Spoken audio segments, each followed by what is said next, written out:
Thermodynamics की पूरी series RJ academy के यूट्यूब चैनल पर अपलोड तो है, पर इसको याद कैसे करें और जल्दी रिवाइज कैसे करें। अब याद कैसे कर सकते हैं उसके ऊपर अलग वीडियो बनाऊंगा। आज बात करेंगे how to revise thermodynamics first part one इसलिए क्योंकि पूरी सीरीज रिवाइज नहीं करेंगे, सिर्फ लेक्चर नंबर 1 से लेक्चर नंबर 8 तक रिवाइज करेंगे और बाकी के लेक्चर्स के लिए रिवीजन वीडियोस जल्दी आएंगे। और उनको सबसे पहले देखने के लिए चैनल को सब्सक्राइब कर लो और नोटिफिकेशन बेल आइकन भी ज़रूर प्रेस करना, तभी तो नोटिफिकेशंस आएंगे। रिवीजन को स्टार्ट करने से पहले ये कुछ यूनिट कन्वर्जन्स हैं जिनको आपको हमेशा याद रखना है, वरना क्वेश्चन सोल्व तो हो जाएगा पर करेक्ट ऑप्शन तक पहुंच नहीं पाओगे। थर्मोडायनामिक्स में आपके पास 3 टाइप के सिस्टम होते हैं, open system, close system and isolated system. पर इस वीडियो में सिर्फ क्लोज सिस्टम की बात करेंगे, एक ऐसा सिस्टम जिसमें सिर्फ एनर्जी का ट्रांसफर हो सकता है बट मास का ट्रांसफर इज नॉट अलाउड। और एनर्जी का ट्रांसफर आप हीट एंड वर्क की फॉर्म में कर सकते हो, and you know heat is equal to TdS and work is equal to -PdV। Hence we have 4 variables here, P, V, S, T, and corresponding to these variables there are 4 potentials।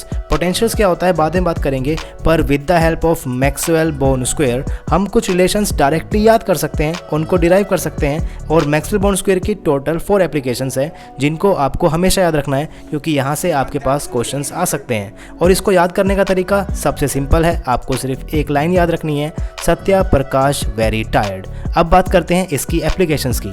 तो application number 1, change in thermodynamic potentials. और इनको Maxwell Born square से derive कैसे करते हैं वो तो आपको पता है, अगर भूल गए हो तो डोंट वरी, लेक्चर्स में जाकर दोबारा देख लो। अब चलते हैं नेक्स्ट एप्लीकेशन के ऊपर, relation between partial differential of one variable with respect to other variable, जिसमें से आप 4 फॉर्मूलेस मैक्सवेल बॉर्न स्क्वायर से डायरेक्टली डिराइव कर सकते हैं, पर इनके रिवर्स भी ट्रू होते हैं। Hence there will be total 8 formulas under this application.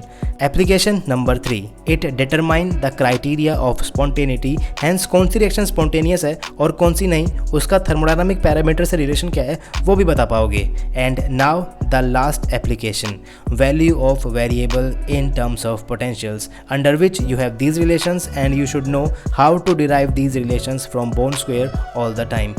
और इस टॉपिक से सिर्फ एक टाइप के क्वेश्चंस बनते हैं, डायरेक्ट क्वेश्चंस। आई होप आप ये सभी क्वेश्चंस इजीली कर पाओगे, और अगर कोई प्रॉब्लम है वॉच द लेक्चर सीरीज।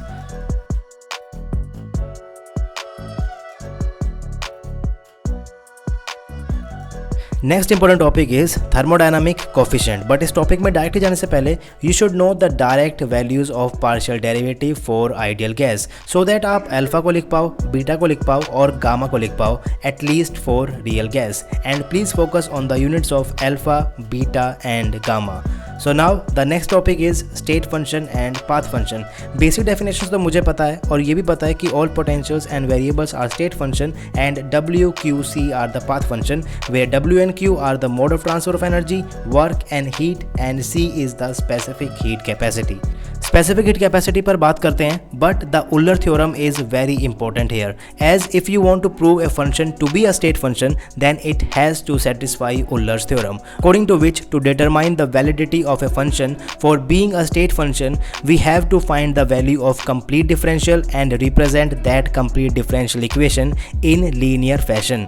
और अगर z आपका एक स्टेट फंक्शन है तो इस कंडीशन को ये हमेशा सेटिस्फाई करेगा। अगर 2 वेरिएबल हैं तो एक कंडीशन होगी, पर अगर फंक्शन में वेरिएबल 3 हो जाता है तो कंडीशंस भी 3 हो जाती हैं। और इन कंडीशंस पर डायरेक्टली कुछ ऐसे टाइप के क्वेश्चंस आते हैं जिनको आप इजीली सॉल्व कर सकते हो।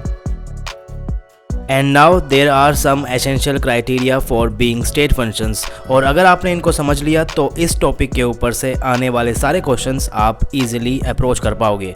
Point number 1, it depends upon initial and final state, not on the part taken. Point number 2, cyclic integral corresponding to these functions is equal to 0, hence ये सारे के सारे cyclic integrals 0 के equal होंगे।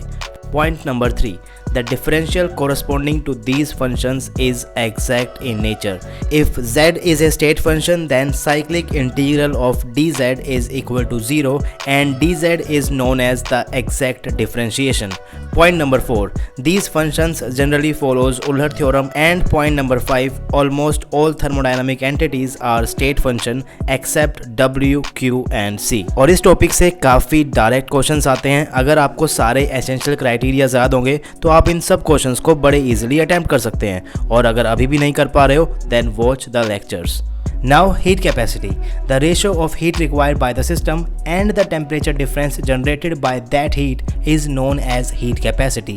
And you know, heat capacity is a path function, hence it depends on path. अगर constant pressure है तो उसके corresponding Cp होगा, and if volume is constant then it is considered as Cv. With the help of mathematical expression of specific heat and second law of thermodynamics, हमें ये पता है कि Cp and Cv is equal to this.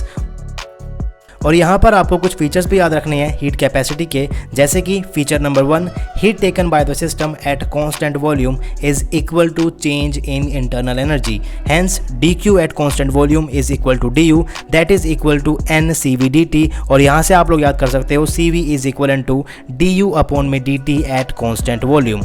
Feature number 2, heat taken by system at constant pressure is equal to change in enthalpy, hence dq at constant pressure is equal to dh, that is further equal to Ncp dt। यहाँ से आप लोग याद कर सकते हो Cp is equivalent to dh upon में dt at constant pressure। और कुछ छोटे छोटे फीचर्स भी हैं जिनको आपको याद रखना है, जैसे कि Cp is always greater than Cv and Cp of liquid is always greater than Cp of solid, and heat capacity may be infinite so as in case of reversible phase transition।